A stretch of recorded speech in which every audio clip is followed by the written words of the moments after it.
வாங்க அரிசி பருப்பு சாதம் எப்படி செய்யுதுன்னு பார்க்கலாம். நான் 2 டம்ளர் அரிசி எடுத்துருக்கிறேன். அதுக்கு 1/2 டம்ளர் துவரம் பருப்பு எடுத்துக்கோங்க. இந்த அளவுக்கு 1/2 டம்ளர் எடுத்துக்கங்க, கரெக்டாக இருக்குது. ஏன்னா 4க்கு 1 போடுங்க, கரெக்டாக இருக்குது. அரிசி பருப்பு ஒன்றா போட்டு நல்லா கழுவி ஒரு 1/4 மணி நேரம் ஊற வச்சு எடுத்துக்கலாம். வாங்க 1/4 மணி நேரம் 20 நிமிஷத்துக்கு மேலே ஊறிடுச்சு. நீ அரிசி பருப்பு தாளிக்கிறதுக்கு ஆரம்பிக்கலாம்.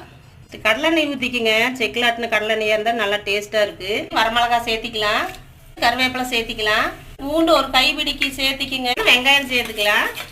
இந்த அளவுக்கு துருகியோ அல்லது அரைச்சோ சேர்த்திக்குங்க. சீரகம் 1 ஸ்பூனு, மிளகு 1 ஸ்பூனு, 4-3 நுணுக்கி சேர்த்துக்கோங்க. தக்காளி சேர்த்துக்கலாம், ஒரு 1/4 கிலோ சேர்த்திக்குங்க. உப்பு சேர்த்து வணக்கலாம். நான் 1 டம்ளருக்கு 2.5 டம்ளர் தண்ணி எடுப்பேன். நீங்கள் உங்கள் அரிசிக்கு எவ்வளோ தண்ணி எடுக்கிறீங்களோ அந்த மாதிரி சேர்த்துக்குங்க. சாம்பார் தூள் 1 ஸ்பூன், மஞ்சள் தூள் ஒரு 1/2 ஸ்பூன், தேங்காய் ஒரு சின்ன மூடியை எடுத்துக்கோங்க. பால் தேங்காய் எடுத்துக்கோங்க. இந்த மாதிரி பல்லாக வெட்டிக்கோங்க. வெட்டிட்டு அதில் சேர்த்துக்கோங்க. மூடி வச்சிடலாம்.